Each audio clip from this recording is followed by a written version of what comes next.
여러분, 우리가 회개하는 것도 있지만 정말 저희들이 그렇기 때문에 내가 더 많은 빚을 진 자이기 때문에 남은 시간에 더 많은 죽도록 충성하고 헌신하고 희생하여 아버지 눈동자 속에 들어가야 되겠구나. 바뀌어져야 돼요. 여러분, 생명의 빛이 비춰지면 막 아픕니다. 아파요. 밟힌 것이 생각나니 억울하고. 여러분, 하나같이 지옥에 떨어진 것은 아니에요. 이것 또한 기가 막힌 거예요. 저는 이상하게 그 신영 장로, 한소라 아버지, 의붓 아버지지만 그 사람이 눈에 밟혀요. 여러분, 누가 지옥을 간다고 생각했겠습니까? 여러분, 우리 신앙의 끝이 좋아야 돼요. 끝이 좋아야 됩니다.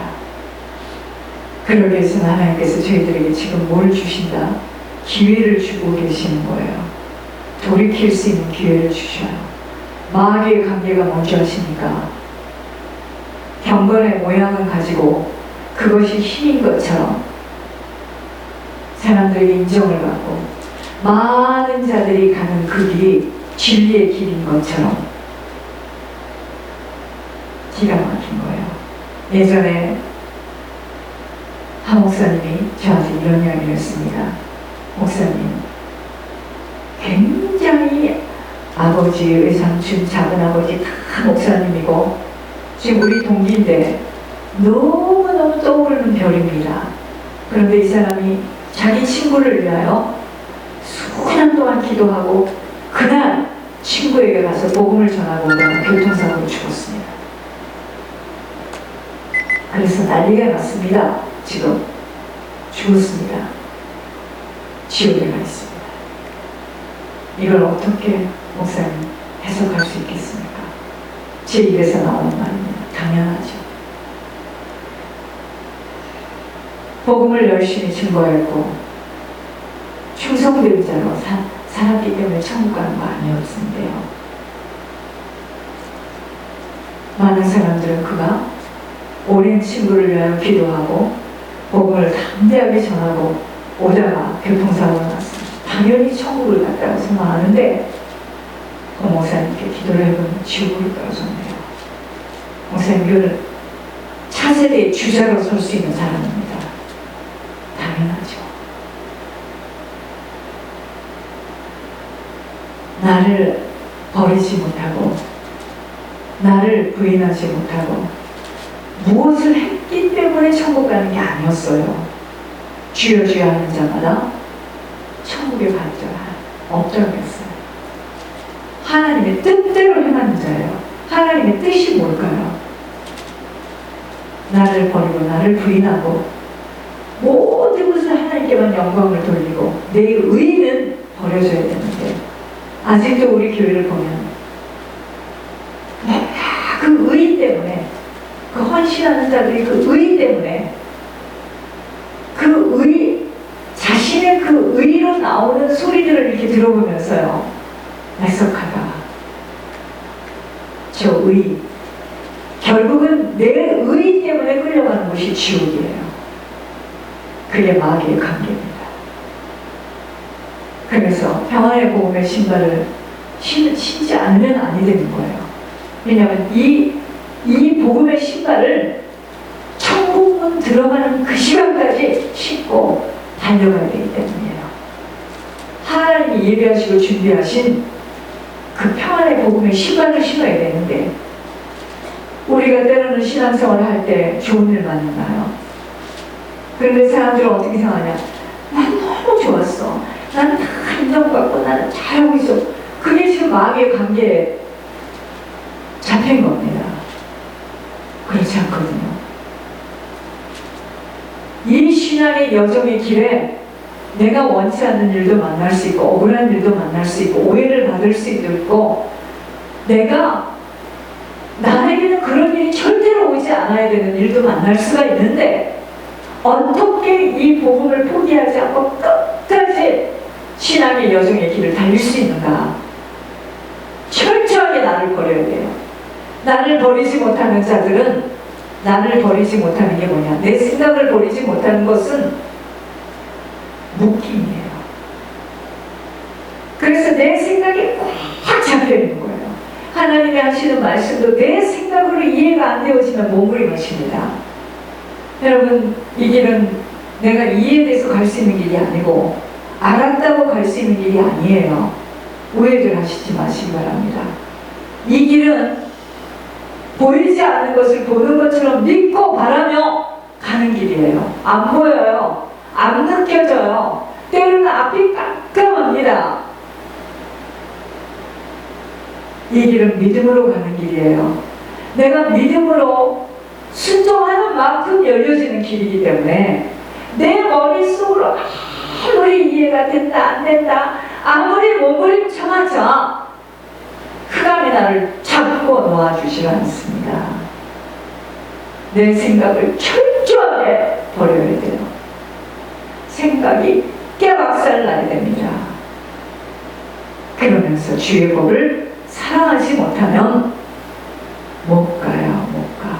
못 갑니다. 가리켜서 가고 유명해서 가고 떠서 가는 길이 아니에요. 사람이 인정해서 그가 믿음이 있다라고 말할 수 있는 길이 아니에요. 그렇다면 이번 주에는 마음의 할례를 받아야 합니다. 하나님이 원하시는 것은 우리가 마음을 다하고 뜻을 다하고 하나님을 사랑하는 것이에요. 그렇게 하고 싶지 않은 사람이 누가 있겠습니까? 하나님이 원하시는 뜻은 우리가 마음을 다하고 뜻을 다해서 하나님만 사랑하기를 원하는데 이미 부패된 마음으로 이미 태어났을 때부터 죄악 가운데서 죄를 뒤집어 쓰고 나왔기 때문에 마음이 이미 다 갈기가 찢겨졌어요. 어머니 뱃속에서부터 어머니가 시달리면 애기도 시달리고 어머니가 죽고 싶으면 애기도 죽고 싶고 이게 누구의 죄입니까?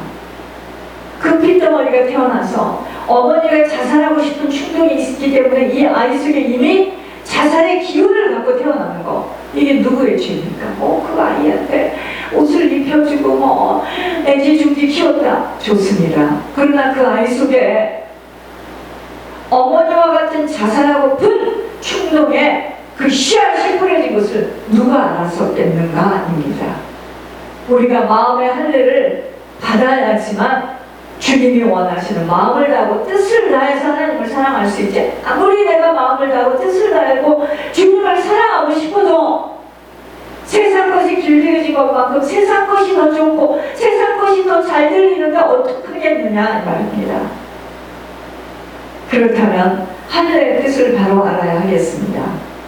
할례는요, 성경에 하나님이 이스라엘 백성들하고 맺은 언약을 확증하는 표로 이제는 할례를 하겠다는 것은 뭐죠? 내가 이제는 모든 죄악된 것을 제거해버리고 하나님께 온전히 헌신하겠다는 상징적인 의식이에요.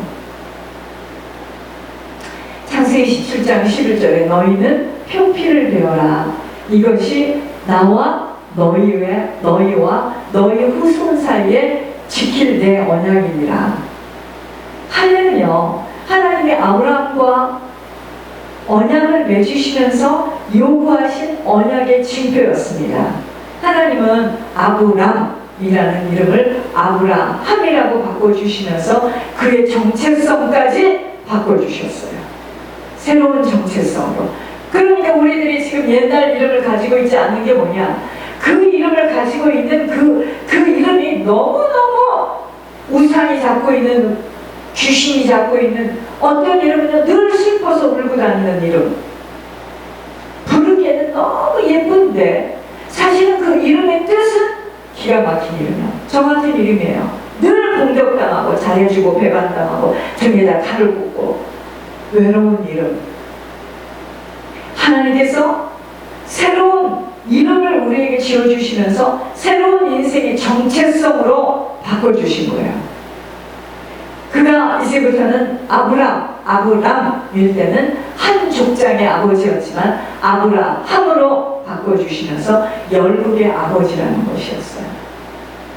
그리고 나서 아브라함이 살던 가나안 땅을 그와 자손에게 기업으로 주시겠다는 것과 너만이 아니라 너희 후손들이, 너희 자손들이 여호와 하나님이 그들의 하나님이 되시겠다는 것을 선언한 것이에요. 이 언약을 맺으면서 행한 것이 할례였습니다. 할례. 땅을 선물로 주는 것이 여호와와 아브라함 자손 간의 언약 관계에서 하나님이 나타내 보여주시는 표징이라면, 이제 이스라엘 아브라함과 그의 자손들이 해야 할 일은 뭐냐? 이스라엘 백성 중에서 해야 되는 언약의 표징이 할례를 행하는 것이었습니다. 이제 이스라엘은 그 언약에 합당한 징표인 할례를 받아야 했습니다. 애굽에서 나온 1세대 중에서 싸움에 나가서 싸울 만한 남자들은 다 할례를 받았어요. 그런데 그들은 여호와의 말씀을 순종하지도 않고, 할례는 하긴 했는데 순종도 안 하고 끊임없이 원망과 불평을 쏟아내다가 하나님의 진노를 샀기에 40년 동안 광야에서 방황하다가 광야에서 죽었습니다. 여러분, 이런 말씀을 들을 때 이것은 구약에 있는 끝난 이야기로 들으면 큰일 나요. 우리도 마찬가지입니다. 끊임없이 하나님께서 말씀하시는데도 바뀌어지지 않고 변화되지 않고 갱신되지 않고 그 하나님과의 이면적인 계약을 끝까지 지키지 못할 때 기가 막히게 방황하면서 살다가 아무것도 하나님의 손길은 전달 못하고 떠나는 겁니다. 그래서 종이 안타까운 거지만 저는 이제는 누구에게도 강요하지 않기로 했습니다. 힘들어요. 그렇게 강요해서 되는 일이 아니라는 걸 제가 알았어요. 나갈 길 바쁘게 갈 겁니다. 그러다 보면 그 생명의 영향력이 떨어져서 받을 자는 받을 것이고, 힘쓰고 애쓰고 애타고 권면하고 난리를 쳐서 들 수 있는 일이 아니라는 걸 알았어요. 안 들립니다. 종의 눈에는 영의 눈이 띄어진 눈에서는 약이 오르고 분하죠. 지금까지 한 것이 있는데 조금만 견디면 되겠구만. 그걸 못 견뎌서 발광을 떨고 하나님과의 이면적인 계약을 다 빼앗기고 후손들은 그거 받지도 못하고 본인은 또 잊어버리고 많이 빼앗기고, 이게 얼마나 억울하고 답답한 일입니까? 여러분, 종이 권면하고 무섭게 말할 때가 그게 축복된 시간입니다. 안 나와요, 이제는 말이. 그 이야기는 하나님이 안 나와요. 하나님이 말씀하시지 않는다는 거예요. 하나님이 강경하게 말씀하실 때가 축복된 시간입니다. 그런데 1세대는 애굽에서 나온 1세대 중에서 나와서 전쟁에서 싸울 만한 남자들은 할례를 다 받았음에도 불구하고 그 말씀을 순종하지 않고 그저 고기가 없다, 마실 물이 없다, 장례지가 없어 우리를 여기까지 데리고 나왔느냐 불평 불만을 하다가 40년 광야에서 방황하다가 가나안을 앞에 두고 보지도 못하고 광야에서 다 죽었습니다. 그런데 가나안에 들어온 2세, 애굽에서 낳지 않은 광야에서 태어난 2세가 하나님의 백성의 징표인 할례를 받지 못해 할례 없는 자가 되었다는 것은 심각한 문제가 된 것입니다. 그래서 하나님은 할례를 먼저 행하게 하신 것입니다. 이것은 가나안 정복보다도 하나님과의 관계를 바르게 하는 것이 더 중요하다는 것을 보여주고 있는 것입니다. 오늘 우리도 마찬가지예요. 하나님은 우리가 어떤 일을 행하기에 앞서 먼저 하나님과의 올바른 관계를 맺기를 원하십니다. 지금 하나님과의 관계가 안 되어졌는데 주님이 보실 때는 영적 전쟁에서, 여러분 우리의 인생은 영적 전쟁인데 먼저 하나님과의 올바른 관계를 맺는 것이 무엇보다도 중요한 것임을 알아야 합니다. 할례 모든 절차를 마치자마자 하나님께서는 그 의미를 해석해 주셨는데, 하나님의 백성이 할례 없는 상태로 남아있는 것이 애굽의 수치라고까지 부르시고 있는 겁니다. 이스라엘 백성들은 애굽의 노예로 그들에게는 자유가 없었기 때문에 무엇 하나 그들 스스로 선택할 수도 없었습니다. 그들이 하나님의 은혜를 받아서 애굽에서 나오기까지는 하였지만, 가나안 땅을 지금 바라보며 가나안을 향해 지금 걸어가고 있는 이 여정 속에서는 가나안에 정착하기까지는 여전히 모든 것이 확실하지 않았던 것입니다. 그래서 길갈에서의 할례 의식은 이스라엘 백성들이 언약 백성인 것을 다시 한번 확인하는 계기가 되었고, 과거의 그 수치를 제거해 주시고 새로운 출발을 하는 계기가 된 것이었습니다. 그래서 왜 길갈에서 할례를 행하게 되었느냐? 애굽의 수치를 굴러가게 했다는 거예요. 무슨 말이죠? 할례를 행한 곳을 구른다라는 뜻을 가진 길갈이라고 불렀던 것입니다. 여러분, 우리가 마음의 할례를 행하게 되면 우리의 과거의 죄의 수치가 굴러갑니다. 항상 남아있지 않아요. 옛날 지은 죄를 가지고 계속 그것을 찔림을 받고 눌림을 받는다면 나는 지금 마음의 할례를 받지 못한 상태예요. 내 죄가, 나의 수치가 굴러가지를 못하고 있는 거예요. 그리고 나서 이스라엘 백성은 38년 만에 처음으로 유월절을 지킵니다. 그렇다면 할례를 행한 것은 뭐죠? 유월절을 준비하기 위한, 유월절을 지키기 위한 지금 준비 과정임을 알 수 있어야 합니다. 유월절은 할례 받은 자들만이 참석할 수 있기 때문이에요. 유월절 의식을 통하여서 이스라엘 백성들은 다시 한번 당신의 백성을 구원하신 하나님, 신실하신 하나님, 언약을 신실하게 지키시는 하나님을 기억하며 믿음을 새롭게 다졌을 것입니다. 할례는 주님이 어떤 말씀을 하시든지 그 말씀에 순종하겠다는 것을 다짐하는 의식이에요. 내 마음의 할례를 계속 받아야 되는 게 뭐냐? 주님, 내 머리로 이해되지 않고 내 상식으로 이해되지 않아도 아버지가 말씀하셨기 때문에 맞습니다. 이것이 내 마음에 할례를 받는 거예요.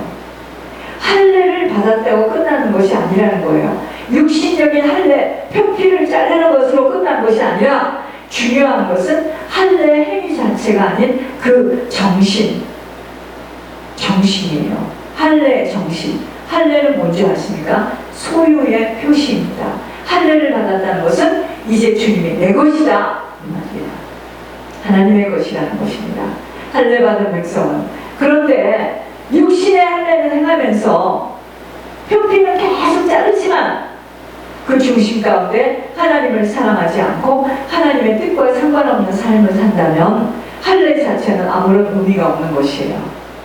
자, 어린아이를, 남자아이를 할례를 행하게 하기 위해서 표피를 잘라낸대요. 아무래도 그래야 될 것 같아요.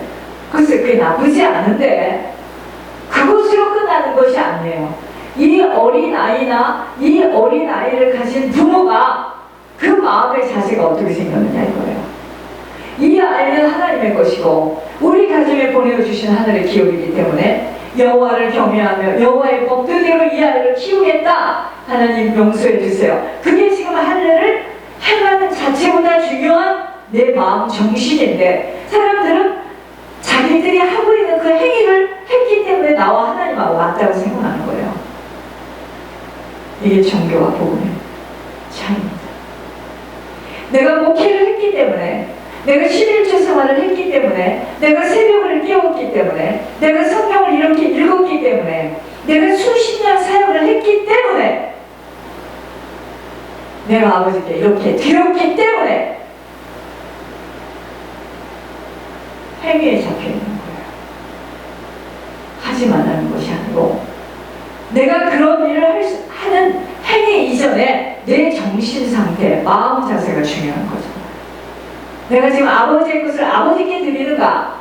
아니면 내 것을 남들은 하지 않았어. 내가 했다! 그럼 나는 자꾸 입을 벌려 말할 수밖에 없는 거죠.